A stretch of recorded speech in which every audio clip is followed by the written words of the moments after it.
Kok belum masuk ya? Gak apa-apa, gak usah. Gak usah. Ini belum masuk ya?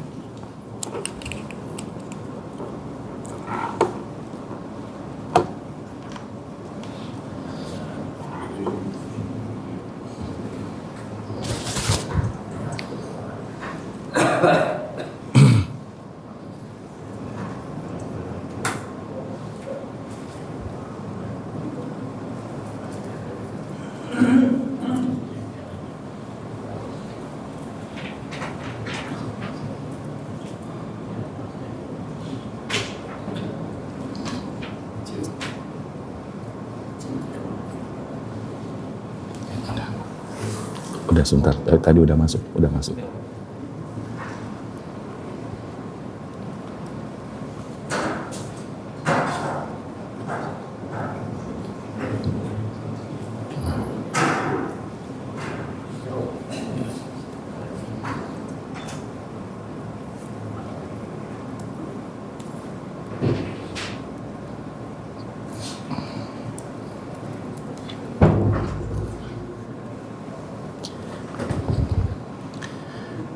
Bismillahirrahmanirrahim. Assalamualaikum warahmatullahi wabarakatuh.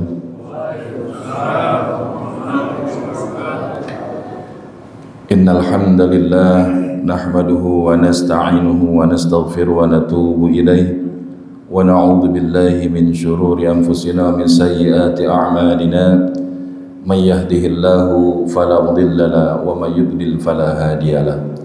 Asyhadu an la ilaha illallah wahdahu la syarika lah wa asyhadu anna Muhammadan abduhu wa rasuluh la nabiyya wa la rasula ba'dah.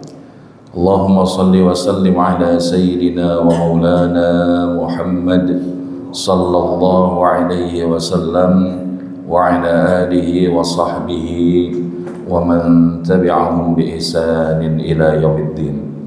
Amma ba'd, subhanaka la ilma lana illa ma'allamtana innaka antal alimul hakim. Allahumma aftah lana qulubana wa alhimna rushdana wahdina ila siratikal mustaqim.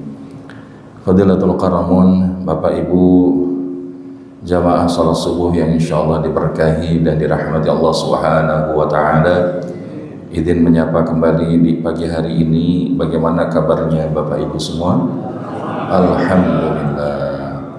Karena ketika kita mengucapkan Alhamdulillah, sesungguhnya kita sedang menginstal dari rasa syukur dari apa yang Allah hadirkan untuk kita. Karena ketika kita berbicara tentang syukur, maka Syekh Ibnu Qayyim Al-Jauziyah di dalam kitab Madarijus Salikin menjelaskan asyukru ma bada fil qalbi min ni'mati lillahi biqalbin radin. Syukur itu adalah apa yang tampak di dalam hati atas nikmat Allah berupa hati yang ridha. Apa ukuran di antara hati yang ridha? Yaitu menerima apapun yang Allah berikan di dalam episode kehidupan kita. Karena apapun yang Allah berikan itu pasti baik.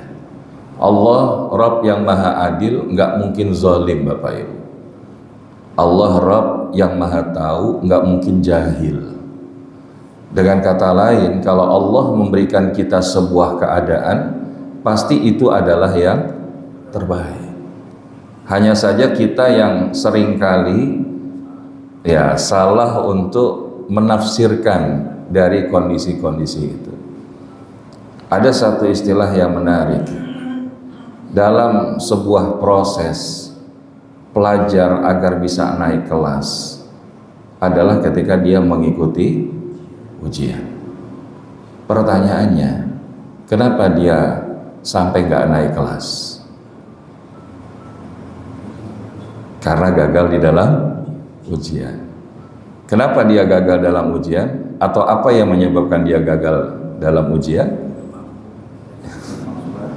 Karena salah menjawab soal ujian.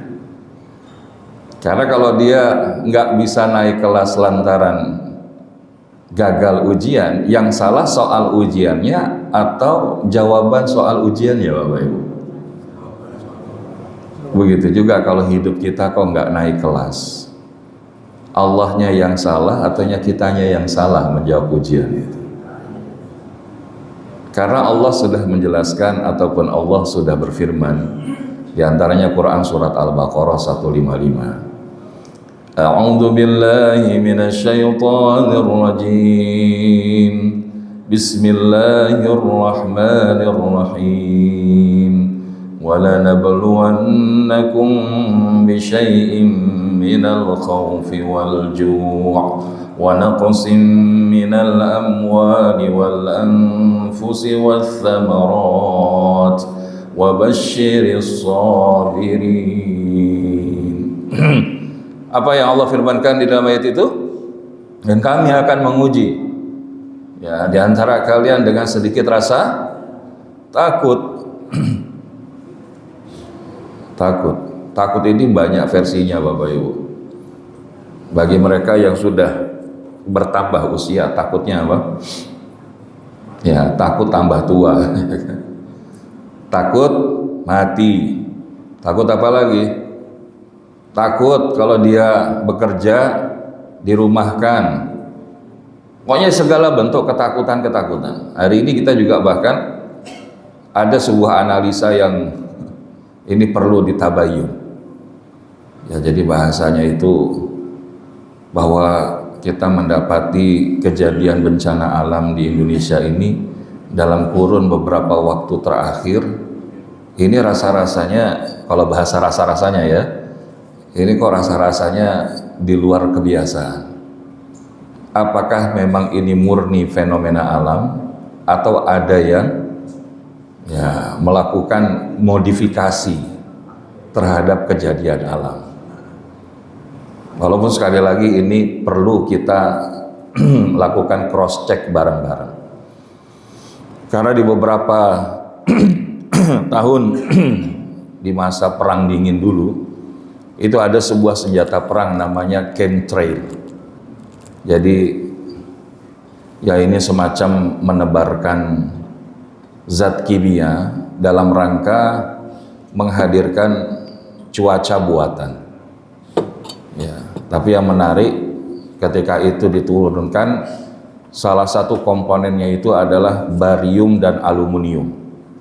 Jadi kalau disingkat Baal.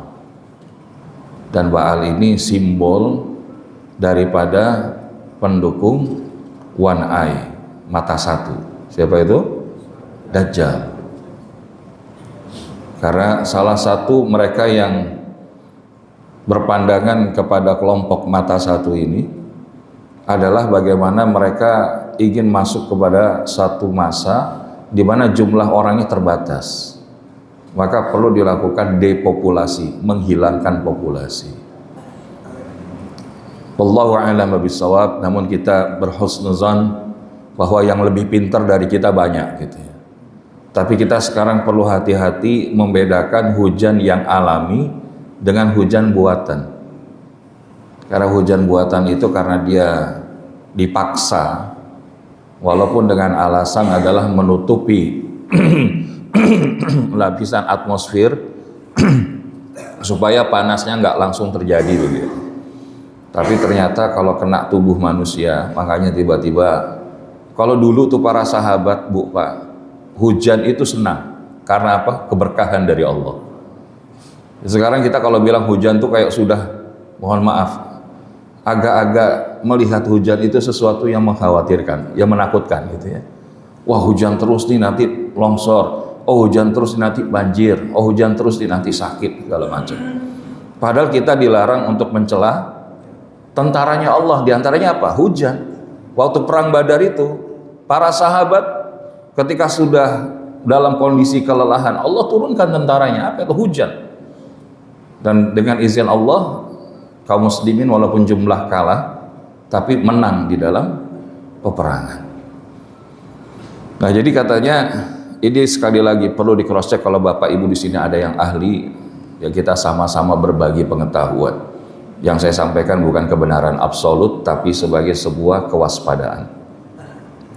Jadi kalau awan hujan yang alami itu dia bentuknya apa, kayak fluffy, agak tebal gitu ya. Terus bisa jadi covernya banyak tapi nggak beraturan. Nah, kalau yang sebaliknya, kalau rekayasa hujan buatan itu awannya tipis-tipis. Awannya tipis-tipis dan merata hanya di sebagian wilayah tertentu. Dan isu ini pernah muncul waktu COVID, tsunami, sekarang lagi ya. Namun kita mengembalikan kalau bab takut, wah kalau begitu Ustadz, nanti gimana kita hidup? Bahkan kemarin kami ada sebuah pengajian di sebuah perusahaan telekomunikasi. Mereka punya satu pimpinan yang bahasanya mau pergi berangkat employee gathering. Jadi bahasanya ya acara tamasya atau liburan akhir tahun bersama seluruh perusahaan atau seluruh karyawan. Maka berangkatlah dari rumahnya itu sepedahan menuju titik kumpul. Padahal dari H-1, H-2 tidak ada sinyal apa-apa. Tapi sampai ternyata wafat. Maka kemudian pimpinannya kemarin bilang, Ustadz, saya ada ketakutan besok ini medical check up. Saya nggak tahu jantung saya baik-baik saja apa enggak. Terus saya bilang, Pak, yang namanya hidup kita jalanin aja. Urusan kita mati itu hak prerogatifnya Allah.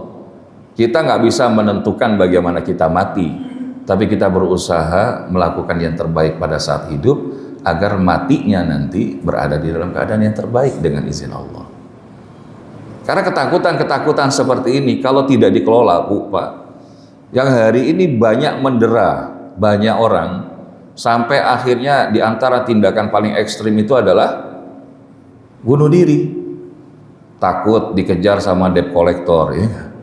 Takut mendapatkan tekanan sosial saat melakukan pinjaman-pinjaman kepada platform tertentu.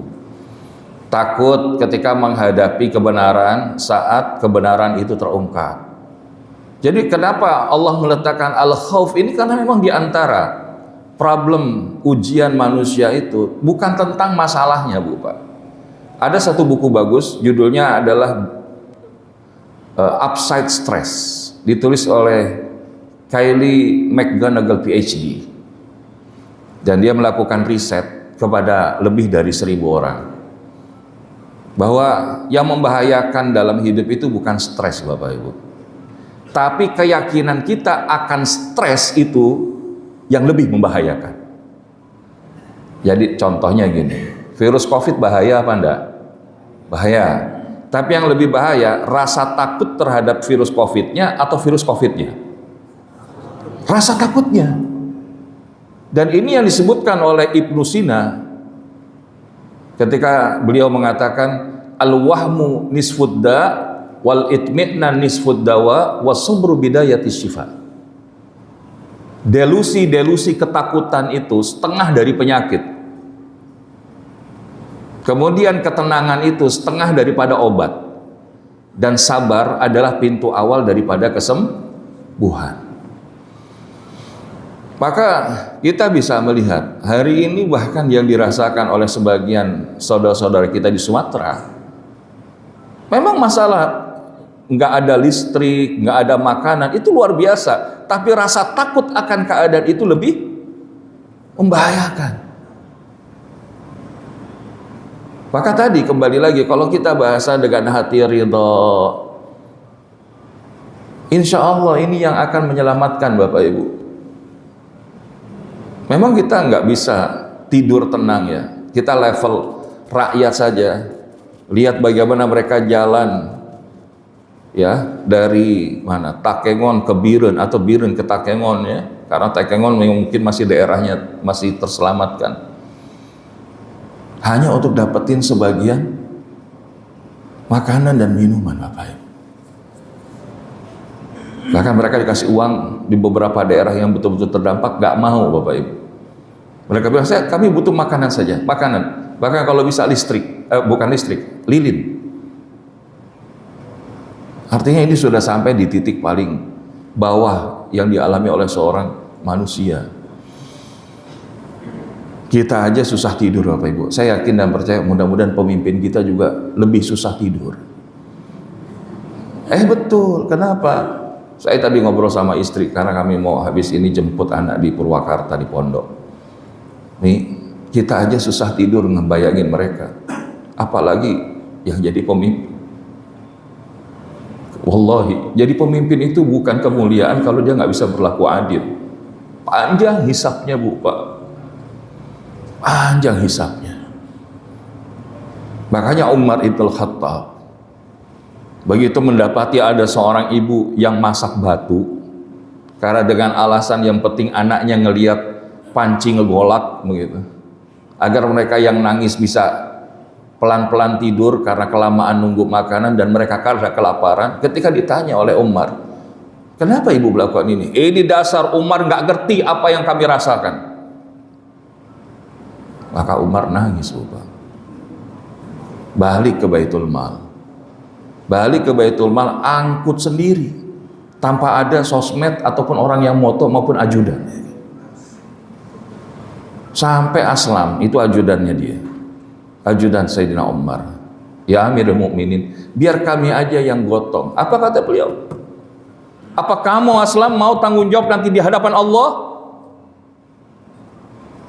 Maka beliau bawa itu dari Baitul Mal. Hari ini negara-negara luar mau bantu nggak bisa masuk. Yang di dalam sudah 17 hari masih belum tersentuh. Di satu sisi kita ada rasa takut. Kalau itu terjadi dengan kita lalu gimana?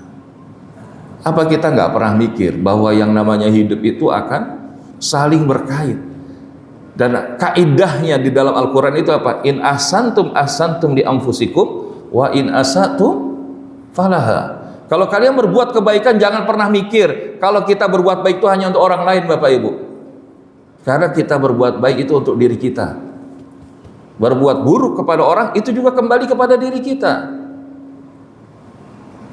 Walaupun kita nggak bisa menutup mata ada prestasi-prestasi kebaikan lainnya yang telah dibangun oleh yang menjabat hari ini. Tapi dalam kondisi yang seperti ini kita ingat di beberapa pemerintahan sebelumnya walaupun presiden ada di Jayapura, beliau kirim wakil presiden, tolong selesaikan yang ada di sana sambil saya menuju ke sana. Dan saya tetapkan saat ini juga sebagai bencana nasional. Nggak nunggu 17 hari, nggak nunggu 20 hari. Maka hari ini Bapak Ibu, kita melihat kayak begini. Di satu sisi kita ridho, apapun COVID itu dikerjain sama pihak yang nggak bertanggung jawab, atau mungkin bencana ini di-create oleh orang-orang yang tidak bertanggung jawab. Karena nggak ada yang namanya musibah itu terjadi ya kebetulan. Semua terjadi atas izin Allah. Ma asaba min musibatin illa biiznillah wa man yu'min billahi yahdi qalbah wallahu bikulli syai'in alim. Surat At-Taghabun ayat 11. Apapun musibah yang terjadi dan menimpa kalian tidaklah terjadi kecuali atas izin Allah Subhanahu wa ta'ala. Dan barang siapa yang beriman, mengimani keadaan itu, itulah yang akan Allah berikan petunjuk di dalam hatinya. Dan apa di antara representasi iman? Ridho. Ridho. Wallahu bikulli syai'in alim, dan Allah itu mengetahui segala sesuatu. Bentuk ridho itu apa? Berbaik sangka kepada Allah.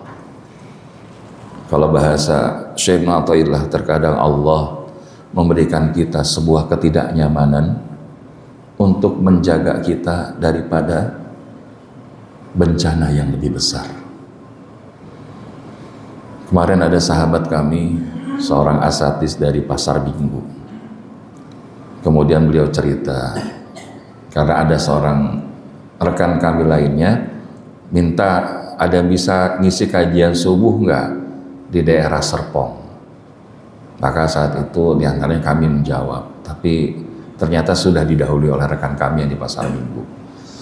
Terus bilang, Ustadz, yang waktu kemarin itu Ana sudah siapkan kendaraan. Begitu malam ternyata di cancel karena pengurus sudah ada rekomendasi Ustadz yang lain. Subhanallah. Tapi insya Allah nanti akan diganti di jadwal di bulan lain. Ya Alhamdulillah Ustadz. Tapi kemudian dia bilang, ada yang menarik, dia bilang. Begitu pagi dia lihat mobilnya, nggak tahu itu bannya Pak. Bahasanya karena mungkin sudah pernah ganti ban tapi belum dispuring, itu setengah bannya hampir keluar. Jadi ketika dia bahasanya, kalau kita nggak ridho nih dengan kejadian itu, bahasanya kan saya udah dijadwalin, kenapa tiba-tiba di cancel kan gitu. Terus beliau jalan, apa yang mungkin terjadi Bapak Ibu? Apa yang mungkin terjadi? Bisa jadi kecelakaan. Dan kemudian beliau bilang, ini ternyata di antara pesan cinta yang Allah berikan. Maka orang yang bersyukur itu dia punya hati yang ridho Bapak Ibu dengan apapun yang Allah berikan, karena lam yashkuril qalil wa lam yashkuril katsir. Siapa orang yang tidak bisa bersyukur dengan yang sedikit, maka dia tidak akan bisa bersyukur dengan yang banyak. Maka hari ini Bapak Ibu, kita bangun, masjid masih ada, rumah masih ada, saudara kita, ahli keluarga kita, pasangan kita, orang tua kita masih ada. Jangan kita itu nggak ada rasa syukur dengan yang kayak gitu. Makanya kita melihat apa yang terjadi hari ini di Palestina, ini terjadi juga di negeri kita.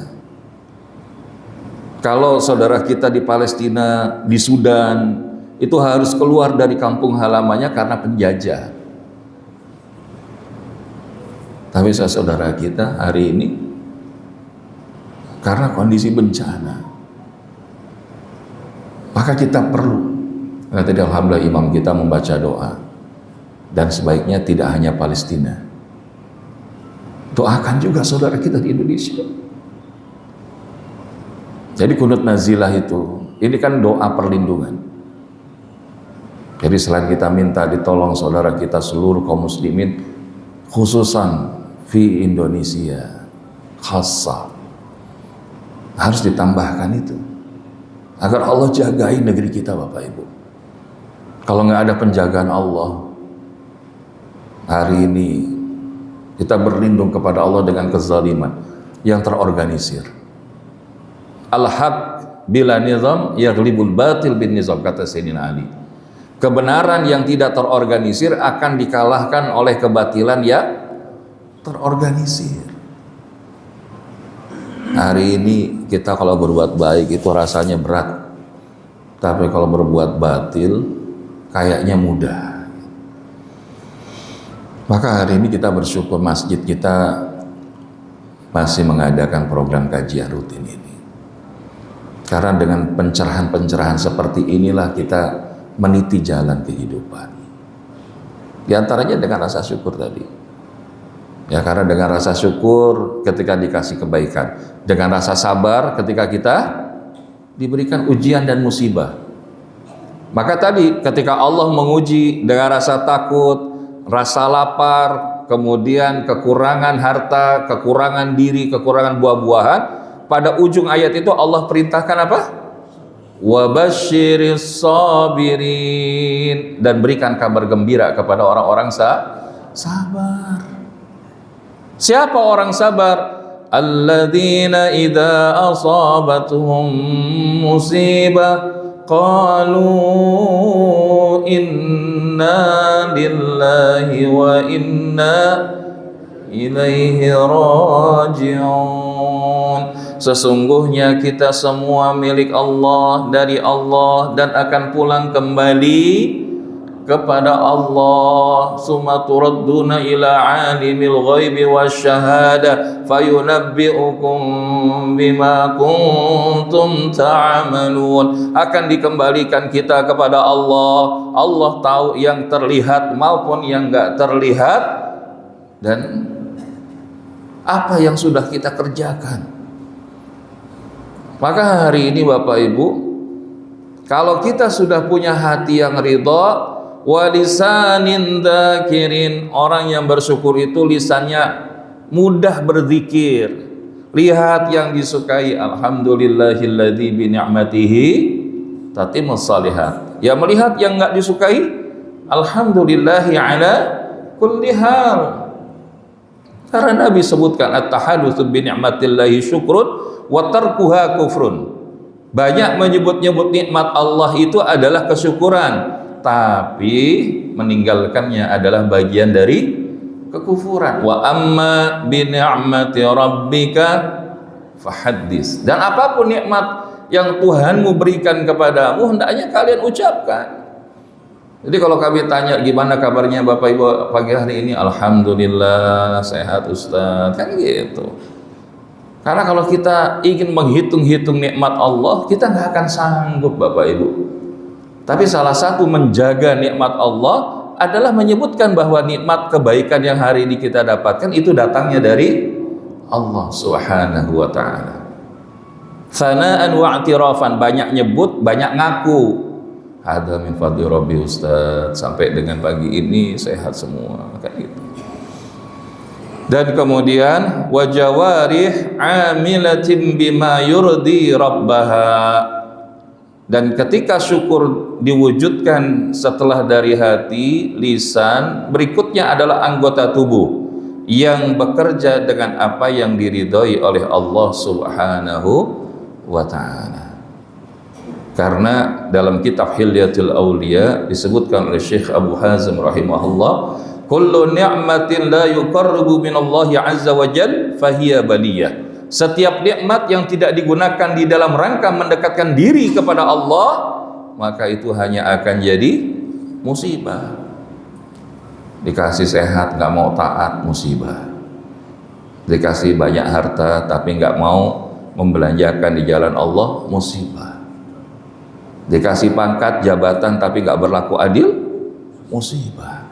Dikasih keluarga bukan menjadi wasilah surga, musibah. Bahkan kita dikasih waktu sama Allah tapi kita nggak mendekat kepada Allah, itu juga jadi musibah. Karena mendekati waktu akhir tahun, nggak sedikit di antara kita bisa mengagendakan agenda liburan sampai ke luar negeri dengan biaya yang tidak sedikit. Sementara di sekeliling kita hari ini ada yang lagi nggak bisa makan. Makanya kita melihat bahwasanya apa? Hari ini kita itu seakan-akan, kalau meminjam istilah di tulisan Profesor Komodin Hidayat di sebuah buku The Path of Life, maka beliau katakan kita ini termasuk generasi sibuk.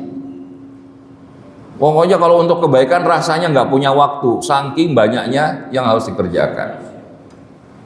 Bahkan sampai ninggalin sholat. Kenapa nggak sholat? Sibuk. Terus kapan sholatnya? Ya kalau udah nggak sibuk. Kapan kalau orang nggak sibuk? Mati. Bu, Pak. Apalagi Nabi SAW menyampaikan, la taqumus sa'ah hatta yataqarraba zaman fatakuna sanah kasyahran. Tidak akan tiba hari kiamat sampai waktu itu berdekatan. Setahun seperti sebulan, wa yakuna syahru kal jumu'ah. Sebulan seperti seminggu atau sepekan, wa takunal jumu'ah kal yaum, sepekan seperti satu hari, wa yakunal yaum kas-sa'ah, dan sehari itu seperti sejam, wa takuna sa'ah kahtiraqis sa'afah, ya, kahtiraqis sa'afah, atau kama qala Nabi sallallahu alaihi wasallam, dan sejam itu seperti terbakarnya pelepah pohon kurma. Pohon kering tuh Bu, Pak, kalau udah kebakar cepat apa lambat itunya, ya. Jadi waktu kita itu secepat ini. Kita rasanya baru kemarin Ramadan, Lebaran, sekarang udah mau Ramadan lagi. Rasanya kita baru kemarin punya anak, sekarang anak kita udah mau lahiran lagi cucu, ya nggak? Ngerasa gitu nggak Bu, Pak? Dulu tuh kalau nunggu maghrib rasanya lama, betul nggak? Sekarang baru kita nih habis keluar, tahu-tahu udah maghrib, ya kan? Salah satunya apa? Maka para ulama menjelaskan, di antara hikmah dari hadis Nabi ini adalah waktu itu terpangkas dengan kemajuan teknologi yang semakin hari semakin canggih. Dulu kita kalau sebuah berita nunggu di televisi sampai disiarkan baru tahu dunia dalam berita. Masih ingat ya Bapak Ibu? Wah, Ustadz zamannya jauh juga ya. Tapi sekarang kejadian tadi di Aceh detik ini, selang berapa detik udah ketahuan. Betul apa betul? Bapak Ibu dulu pergi haji, naik kapal laut berapa bulan? 3 bulan, bolak-balik 6 bulan ya. Sekarang naik pesawat, turun di Jeddah 9 jam 10 menit. 9 jam 10 menit. Jadi ini kemajuan teknologi di satu sisi, tapi sayangnya tidak semua kita matang di dalam mensikapi kemajuan teknologi. Bukan kita pakai untuk belajar, tapi justru kita pakai untuk maksiat. Maka bersyukur masjid kita ada dokumentasi kajian. Ini salah satu upaya menggunakan teknologi. Kenapa? Karena kalau teknologinya terlalu kenceng, tidak diiringi dengan keimanan, nanti banyak orang yang berlaku seperti Tuhan, yang dia merasa bisa melakukan apa-apa, sehingga akhirnya nggak jadi kebaikan teknologi. Dan wallahu a'lam, di antara isyarah nubuwah akhir zaman kalau terjadi Armageddon itu perang besar, nggak ada itu pakai teknologi. Makanya kenapa kita disunnahkan berlari, memanah, berkuda, ya tambah lagi kalau mau berenang, karena nanti di perang akhir zaman itu begitu. Kalau sekarang kirim drone langsung, ya kan, atau misalkan kirim rudal dan seterusnya. Tapi kalau nanti di akhir zaman, diantaranya apa? Gelombang elektromagnetik itu kayak sekarang lah, ketika kemudian terdampak dari banjir dan lain sebagainya, sinyal atau apa enggak ada Bapak Ibu, kecuali yang pakai satelit. Nah pertanyaannya, kalau satelit itu juga hancur, terus pakai apa? Maka oleh karena itu, ini adalah menunjukkan tentang kemajuan teknologi. Dan yang kedua, pakai hilangan keberkahan. Banyak orang bisa menghabiskan waktu dalam perkara yang tidak begitu banyak manfaat daripada yang mendatangkan manfaat. Ngaji paling lama berapa jam Bapak Ibu? Mancing dari pagi sampai pagi lagi Pak, ya kan? Yang penting kalau belum dapat biduannya sekalian nggak mau pulang, ya kan? Bapak Ibu, hari ini banyak orang untuk perkara sia-sia, dia mau berlama-lama nonton drakor dracin, ya. Tapi giliran ngaji baru assalamualaikum bismika Allahumma ahya wa bismika amut, itu hilang keberkahan. Bulan Ramadan, coba bulan Ramadan, banyakkan orang mendekati buka puasa baca Quran apa war takjil.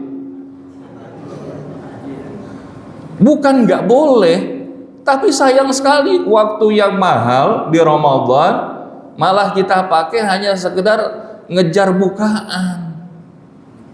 Bu, Pak, kita kalau buka udah kena air sama korma 2 biji 3 biji, rasanya masih kurang apa enggak? Kadang-kadang itu lapar mata aja, ya nggak? Itu kalau giliran war takjil, bubur sampai semua bubur dibeli, bubur ayam, bubur kacang hijau, bubur kampiun, ya kan? Itu baru bubur, belum esnya, es doger, es kelapa, es cendol, es timun, es blewah, es campur. Belum yang makanan inti, ayam geprek, ayam penyet, ya kan? Begitu Allahu Akbar, Allahu Akbar, apa yang terjadi? Teler Bapak Ibu. Maksudnya teler apa? Sholat maghribnya berat, isyanya langsung bilang sama pengurus masjid, Ustadz tolong imamnya jangan baca panjang-panjang. Tapi kalau nongkrong di mall, acaranya sih bukaan, ngobrol ngalor ngidul bisa berjam-jam. Itu hilang keberkahan Bapak Ibu. Nah jadi Masya Allah, tabarakallah, ini yang diingatkan Nabi kepada kita. Jangan sampai ini begini Bapak Ibu, kita bangun, terusnya lahir di sini, usia anak-anak, remaja, dewasa, lansia, tahu-tahu mati, ya. Waktu itu cepat banget. Makanya bagi kita, baik waktu miladiah ataupun hijriah itu kan waktu dari Allah. Saya pengen tanya Bapak Ibu, Ashabul Kahfi itu tidur berapa lama? Tepatnya berapa tahun? 309 tahun. Kenapa nggak dibilang 309 tahun langsung? Nah ini karena 300 tahun itu kalender solar, matahari. Kalau kalender lunar yang kita pakai hijriah, itu selisihnya dalam kurun 300 tahun, 9 tahun. Makanya kan Nabi dibilang, umur Nabi berapa? 62 tahun Syamsiah, 63 tahun Qamariyah, gitu kan? Nah kalau 300, itu Syamsiahnya, 309 Hijriahnya kalau versi kita. Dan ini ayat diturunkan sebelum ada alat astronomi modern seperti sekarang. Ini kebesaran Allah. Allah nggak pernah salah. Di dalam Quran itu menyebutkan, kenapa nggak 309 tahun? Tapi dibilang 309 tahun. Jadi sinyalnya bagi kita, pergantian waktu itu bagi kita memang bukan sekedar pergantian waktu, tapi perlu kita maknai. Tapi maknai itu bukan bakar petasan, kembang api, tiup trompet, ngebunyiin tololet rame-rame. Enggak Bapak Ibu. Man tasyabbaha biqaumin fahuwa minhum, kata Nabi. Barang siapa orang yang bersikap tasyabbuh, mengikuti perbuatan satu kaum, maka dia sama dengan kaum itu. Apa yang membedakan? Alhamdulillah dulu-dulu itu salah satunya almarhum Kiai Haji Arifin Ilham. Biasanya kalau tahun baru Masehi zikir akbar di Masjid Atin. Bukan kita ngikut-ngikut, tapi kita belajar pergantian waktu itu apa maknanya, apa yang kita isi. Walaupun buat kita setiap hari itu pergantian waktu. Daripada Bapak Ibu nonton TV bunyinya begitu semua, datang ke pusat perbelanjaan lagunya begitu semua. Kalau kita ke masjid nggak ada tuh lagu dan perbuatan itu, betul nggak? Maka saya suka dorong, salah satunya malam pergantian tahun baru, kita refleksi, kita muhasabah, kita sama-sama belajar tentang pentingnya waktu dalam hidup kita. Karena apa? Karena Imam Hasan Al-Basri pernah mengatakan, innama anta ayyam majmu'ah fa idza dhahaba yaumun dhahaba ba'duka. Sesungguhnya kalian ini hanyalah kumpulan hari. Jikalau satu hari itu sudah lewat, maka sebagian dirimu telah berlalu. wa sayadhhabu kulluka an qaribin faqad alimta dzalik fa'malil yaum. Dan sebentar lagi seluruh dirimu pun juga akan berlalu. Engkau sebenarnya tahu akan hal itu, oleh karenanya beramallah pada hari ini. Jadi kalau bahasa kita Bapak Ibu, kita itu gelisah dengan 3 hari kehidupan: masa lalu, masa depan, dan masa kini. Yang telah lewat nggak bisa kita ulang. Kuncinya ambil pelajaran dan mintakan ampunan.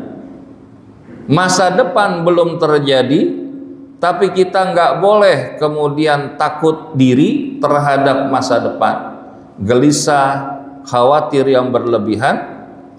Hadapkan diri kepada Allah dengan total bergantung kepada Allah, seraya banyak bermunajat kepada Allah dalam rangkaian doa kita. Dan masa kini jangan gelisah menjalaninya. Kun fid dunya ka'annaka gharibun aw 'abir sabil, kata Nabi, jadilah kalian di dunia seperti orang asing ataupun orang yang sedang dalam perjalanan, atau bahasa lainnya orang lagi nyebrang jalan.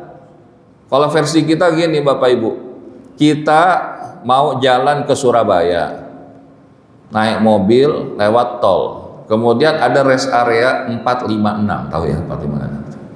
Bagus nggak rest areanya? Bagus nggak? Menarik nggak? Terus mampir. Begitu kita mampir, apakah kita berhenti sampai 456 atau terus kita ke Surabaya? Terus, karena apa? Itu cuman rest area, bukan tujuan. Pertanyaannya, dunia ini rest area apa tujuan Bapak Ibu? Kita lagi jalan. Makanya jalan di dunia ini, jangan tujuan kita di dunia ini. Walaupun yang kita beli nanti di rest area untuk kita bawa ke tujuan. Apa yang bisa kita lakukan hari ini? Abdullah ibn Umar mengatakan, jangan tunggu sore kalau kita sudah berada di waktu pagi. Jangan tunggu pagi kalau kita udah di waktu sore, gitu kan?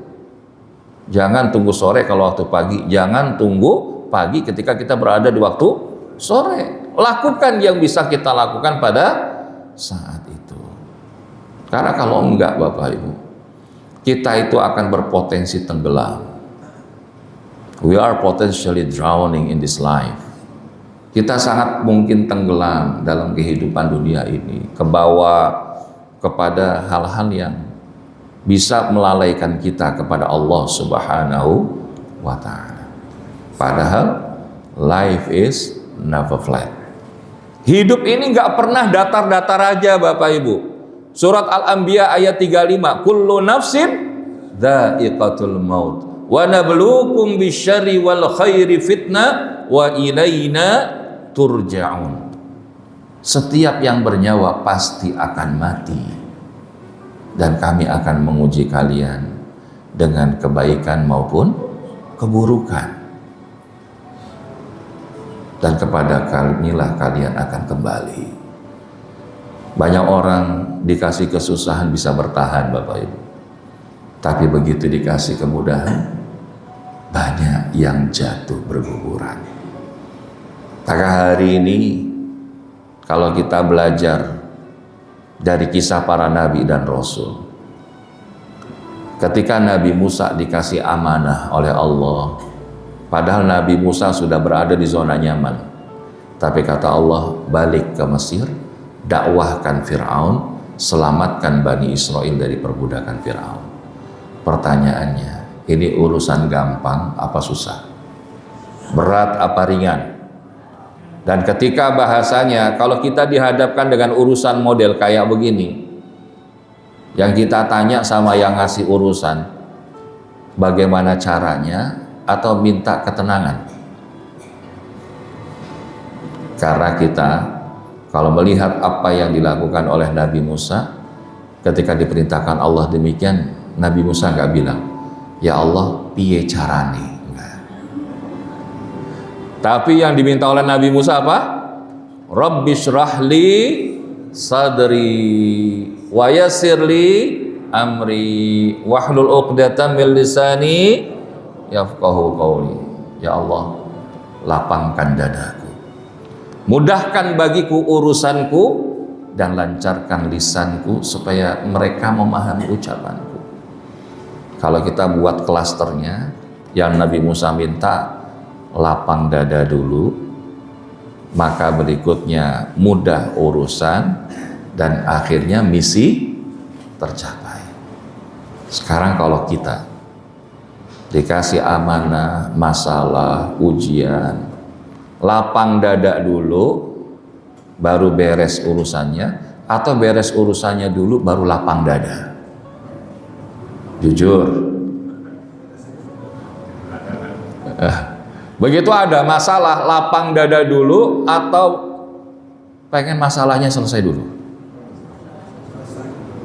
Maka hari ini salah satu refleksi akhir tahun, belajar dari Nabi Musa alaihi salam, mensikapi 2026. Jangan kita sempit dada, Bu Pak. Apakah nanti Ustadz 2026 ini akan lebih buruk dari tahun sebelumnya? Lah, jangan kita mendahului Allah. Yang perlu kita hadirkan sekarang apa? Lapang dada dulu. Lapang dada.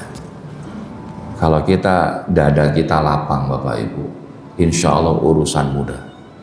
Kalau urusannya dimudahkan Allah, insya Allah apapun urusan, misi, tugas, amanah akan tercapai. Inilah kunci kehidupan yang banyak dilupakan. Kita ngaji itu melapangkan dada, Bapak. Maka di dalam buku yang tadi saya bilang, Upside Stress, menangani ketakutan-ketakutan dalam hidup. Kadang ada krisis paruh baya atau usia lanjut.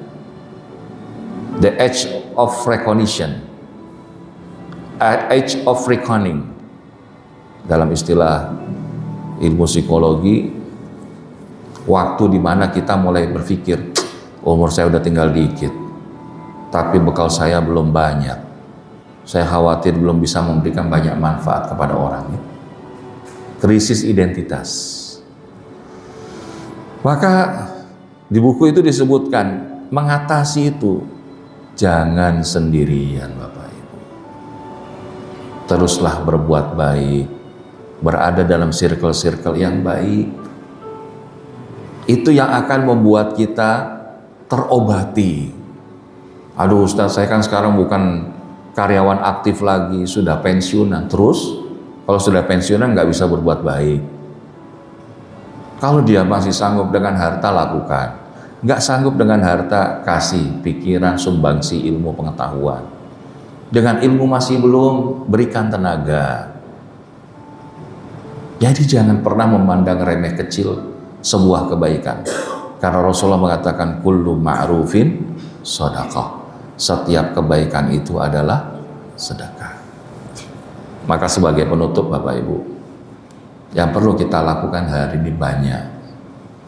Bermuhasabah. Hasibu qabla an tuhasabu. Hisablah dirimu sebelum kalian dihisab oleh Allah Subhanahu wa taala. Dalam sebuah hadis, Nabi SAW mengajarkan bagaimana kita bermuhasabah. Salah satunya hadirkan hadis ini, Bapak Ibu. La tazulu qadama 'abdin yaumal qiyamah hatta yus'ala an umrihi fima afna.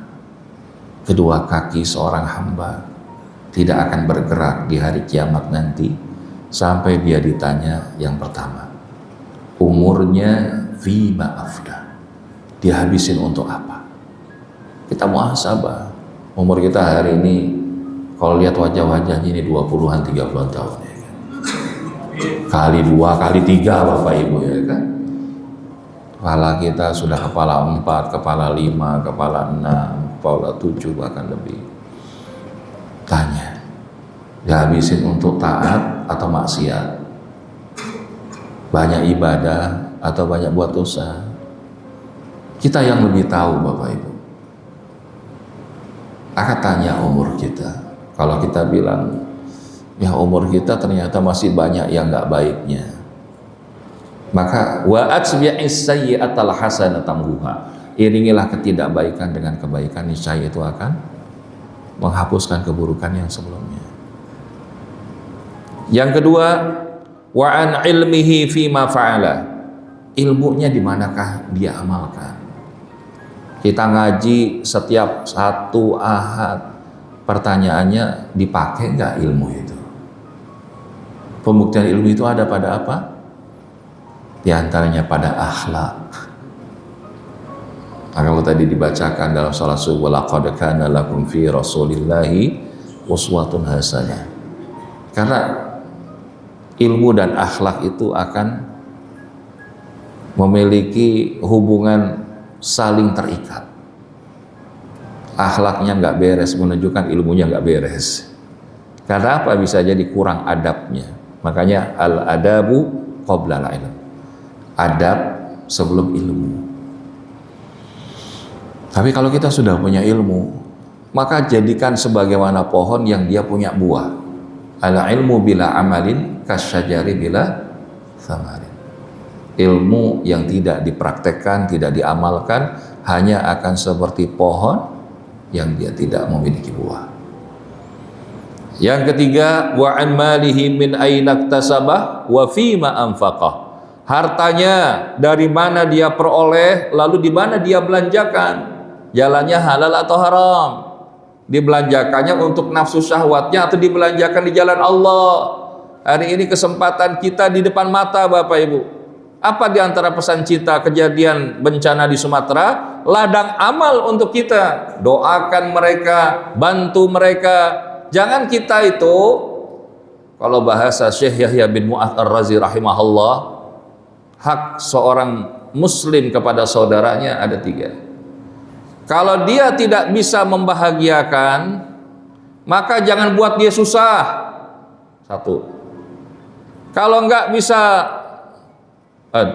kalau dia nggak bisa berikan manfaat, jangan buat dia susah. Jangan nyusahin dia. Yang kedua, kalau nggak bisa buat dia bahagia, jangan buat dia sedih. Kita udah nggak ngebantuin, ngomong macam-macam misalnya. Bu, Pak, orang kalau lagi kena bencana kadang-kadang keluar sifat aslinya, betul? Jangan lagi bencana, lagi jalan nanti kita tahu sifat asli orang. Yang ketiga, bahasanya kalau kita nggak bisa muji saudara kita, jangan ngehina saudara kita.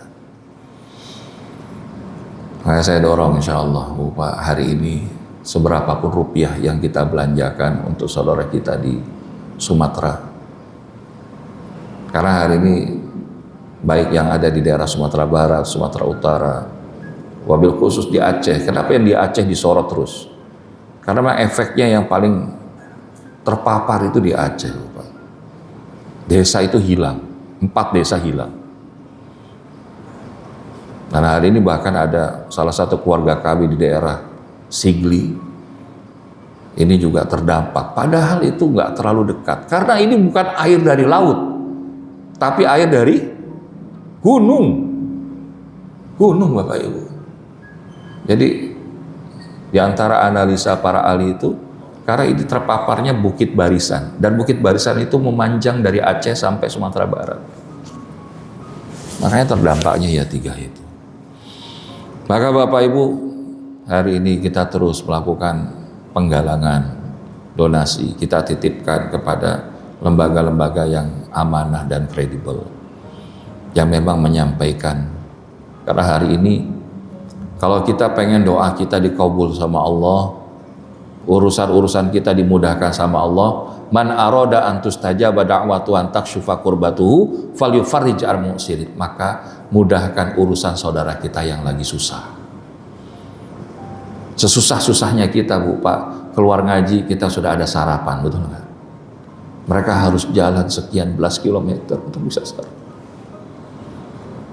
Dan yang terakhir, Bapak Ibu, wa fima anfaqah wa an jismihi fima ablah. Yang terakhir adalah dan mengenai tubuhnya, di manakah capeknya itu dihabiskan, usangnya itu karena apa.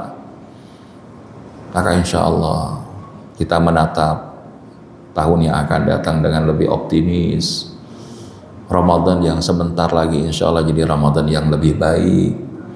Dan semoga jamaah kita di masjid ini semakin solid, semakin makmur kegiatan-kegiatan peribadahan dan dakwahnya. Sehingga insya Allah inilah yang kelak akan menjadi di antara bekal kita saat pulang kembali kepada Allah Subhanahu wa Ta'ala. Mudah-mudahan yang disampaikan ini ada manfaatnya Bapak Ibu. Izin mungkin tidak ada pertanyaan dulu ya, karena saya izin mau langsung ke Purwakarta karena anak kami sudah harus dijemput, saatnya pulang dari pondok beberapa waktu, sepekan, 2 pekan, nanti balik lagi. Dan mohon doanya Bapak Ibu, dan kita saling mendoakan semoga Allah jagain ahli keluarga kita semuanya dan juga jamaah masjid kita ini untuk diizinkan Allah kembali bertemu di Ramadan yang akan datang. Mohon maaf atas segala kekurangan. Hadanallahu wa iyyakum ajma'in. Subhanakallahumma wa bihamdika asyhadu an la ilaha illa anta astaghfiruka wa atubu ilaik. Wassalamualaikum warahmatullahi wabarakatuh.